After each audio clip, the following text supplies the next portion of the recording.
Denmark has been holding its breath, and now, at last, the country is exhaling. For months, the political heart of the nation seemed to beat with uncertainty, trapped between negotiations, disagreements, and unanswered questions. While the world carried on, Denmark found itself standing in a strange and uncomfortable silence, waiting for a government that had yet to fully take shape.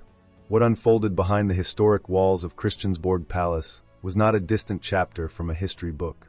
It was a real-time political drama with consequences reaching far beyond the corridors of power. Welcome back to Royal Scope.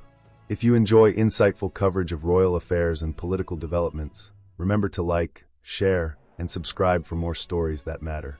When Denmark headed to the polls in March 2026, many expected a clear result. Instead, voters delivered a political puzzle. Parliament emerged fractured, with no single group able to claim a convincing path to government. What followed was a marathon of negotiations.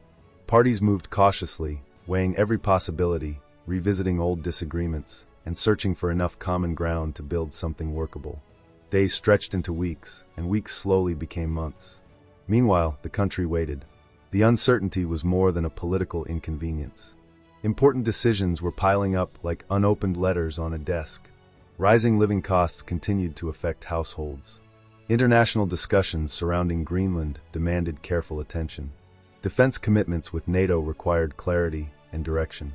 Denmark remained stable, but many wondered how long the nation could operate without a fully empowered government capable of making major decisions with confidence. Then came the breakthrough. On the 1st of June, an agreement finally emerged. After some of the most demanding coalition talks in recent memory, a center-left minority government was formed. It was not a perfect arrangement, and nobody pretended otherwise. Yet after months of political gridlock, it represented something the country desperately needed: movement. Just 2 days later, the spotlight shifted to Christiansborg Palace. There, in a meeting lasting only minutes, King Frederik carried out a constitutional duty that held enormous significance. He formally commissioned Mette Frederiksen as Prime Minister for a third consecutive term. The moment itself was quiet, almost understated, yet it carried the weight of months of uncertainty. No dramatic speeches echoed through the palace halls. No grand celebrations erupted. But something changed. Across Denmark, the feeling was unmistakable. The nation finally had a government with the authority to act. The challenges had not vanished overnight, but the paralysis had ended.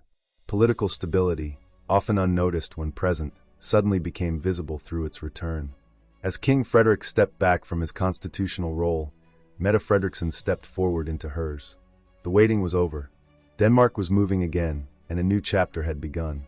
If you enjoyed this report, be sure to like, share, and subscribe to Royal Scope. The next developments in Denmark's story may prove just as fascinating as the journey that brought the nation to this moment.